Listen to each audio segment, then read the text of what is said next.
مونږ چې کله یو کسر لیکو نو مونږ د کسر پورته برخه کې یو عدد لیکو او یو عدد لاندې لیکو. خو مونږ سره په ریاضي کې دغه پورتني عدد او لاندني عدد لپاره نومونه هم شته. عموما په ریاضي کې پورتني عدد ته صورت نوم اخلي، صورت، او لاندني عدد ته دې ته نوم ورکوي مخرج. صورت او مخرج. اوس چې مونږ صورت او مخرج وپېژنده، راځو مونږ داسې کسرونه سره پرتله کوو چې یا دواړو مخرج یو شان وي او یا د دواړو صورت یو شان وي. نو راځو دلته ګورو. دلته مونږ سره دوه شکلونه دي او دا شکلونه مونږ په اووه مساوي برخو باندې ویشل شوي. دې کې څلور اخیستل شوي، دې کې درې برخې ترېنه اخیستل شوي. مونږ راځو همدا کار دلته په شکل کې ښیو او ګورو چې کوم یو کسر د دې دواړو کې لوی دی. نو زه راځم د دې دواړو شکلونو کې دغه اخیستل شوي برخې رنګومه. دلته مونږ سره څلور برخې اخیستل شوي، نو زه راځم دا برخه دا زه رنګومه په دې رنګ سره. یوه برخه، دا یې دوهمه برخه، دا یې درېیمه برخه او دا یې څلورمه برخه. تاسو ولیدل چې مونږ درېیمې برخې نه تېر شو، څلورو ته لاړو. نو مونږ ته دلته معلومیږي چې دا لوی دی. خو راځو دا هم ګورو، په شکل کې ښکاره کوو تر څو روښانه شي خبره. دا راځو یوه برخه، درې برخې دي، نو دا یې دوهمه برخه او دا یې درېیمه برخه. نو دلته ښه روښانه ده چې مونږ سره دغه یو کسر کې ډېرې برخې مونږ اخیستې دي، دې نه راتېر شو، دې ځای پورې شو. نو دا کسر مونږ سره لوی دی. او دا ځکه چې مونږ سره دلته څلور اوومې برخې دي او دې کې درې اوومې برخې دي، نو څلور له دریو څخه لوی دی. او دا مونږ په ریاضي کې د لوی په نښې سره ښیو. مونږ سره په ریاضي کې د لوی نښه دا یوه ده. د لوی نښه او د کوچنیوالي نښه دا مونږ سره داسې دي. دا مونږ سره د لوی نښه ده، لوی نښه، او دا مونږ سره د کوچني نښه ده. دا مونږ سره د کوچنیوالي نښه، هغه د لویوالي نښه شوه او دا د کوچنیوالي نښه شوه. مونږ یې څه نه پېژنو، هر کله چې دغه نری څوکه کومه خواته وي نو دا طرف کوچنی دی او دا طرف لوی دی. همدارنګه دې کې دا طرف کوچنی دی او دا طرف لوی دی. نو دلته مونږ سره څلور پر اووه له دریو څخه، درې پر اووه څخه لوی شو. راځو دې برخې ته، دا ګورو چې دا دواړه کسرونه سره څنګه دي.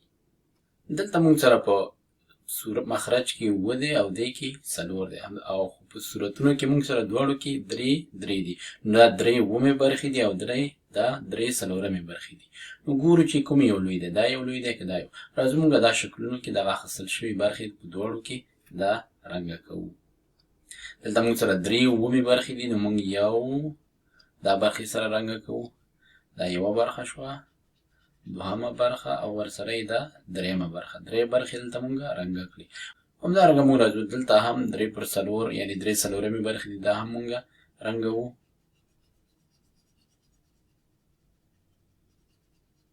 داسې مونږ دې کې څلورو څخه درې برخې رنګ کړي. نو دلته مونږ روښانه ښکاري چې دغه درې پر څلورم دا برخه ډېره ده. نو کله چې مونږ سره صورتونه مساوي وي، کوم کې چې مونږ سره د مخرج عدد لوی وي یا مونږ په ډېرو برخو ویشل شوی وي، هغه برخه مونږ سره کوچنی پاتې کېږي، او کوم کې چې په کمو برخو ویشل شوی هغه مونږ سره لوی پاتې کېږي. نو دلته مونږ وایو چې درې پر اووه دا کوچنی دی له درې پر څلورو څخه. اوس راځو مونږ دا دواړه پرتله کوو. دلته مونږ سره مخرج په څلورو برخو ویشل شوی، دواړه مساوي دي. صورت کې دلته درې دی او دلته دوه دی. درې پر څلور اول مونږ رنګو، لکه دلته چې مونږ رنګ کړی و. راځو دلته هم دا رنګو. درې پر څلور دا شو یو، دوه او دا یې درېیمه برخه. درې پر څلور برخې مونږ ترېنه رنګ کړه، دا هم په نښه کړه. او دلته اوس راځو مونږ دوه څلورمې برخې مونږ راخلو، داسې رنګوو. دلته هم مونږ ته ډېر روښانه ښکاري چې دغه درې پر څلور یا درې څلورمې برخې دا له دوه څلورمو برخو څخه زیات دی. نو مونږ لیکو چې درې پر څلور کسر دا له دوه پر څلور کسر څخه لوی دی.